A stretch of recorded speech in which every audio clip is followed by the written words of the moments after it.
Assalamu alaikum warahmatullahi wabarakatuh. Hani watu wengi, kwa nini watu wa one term wana consider sana na watu wa ODM? Kila comment kwa groups za WhatsApp ni ODM wana target, ODM wanataka. Si chama zingine iko.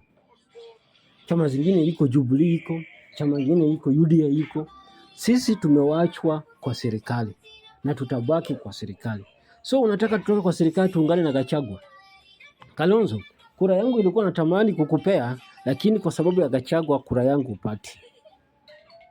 Kalonzo, ukitaka kuwin at masapota wa Jaluo, wachana na Gachagua.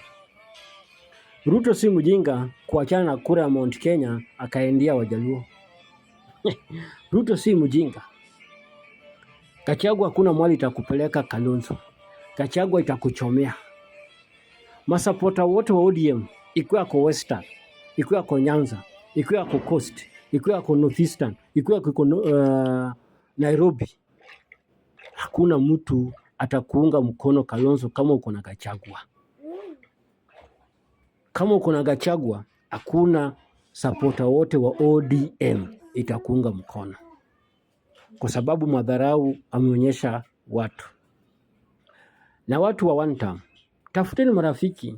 Sisi watu wa ODM, sisi masapota wa Raila, sisi jeshi ya baba, tuko kwa serikali, kwa sababu hapo ndo tumewachwa. Sisi ni mayatima, tumewachwa kwa kazini.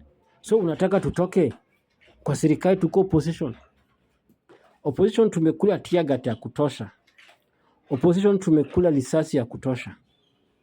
Paka wakati tunazika ndugu yetu tumekula tear gas. Paka wakati tunaleta ndugu yetu tumekula risasi. Sasa hiyo opposition tumewachwa Kikuyu na Wakamba, na wale Waluya wanataka kuenda ndani huko waende. Nyinyi pia endesheni opposition mzuri bila Raila Amolo Odinga alipeleka opposition. Ni hivyo tu. Siasa usiweke kwa roho.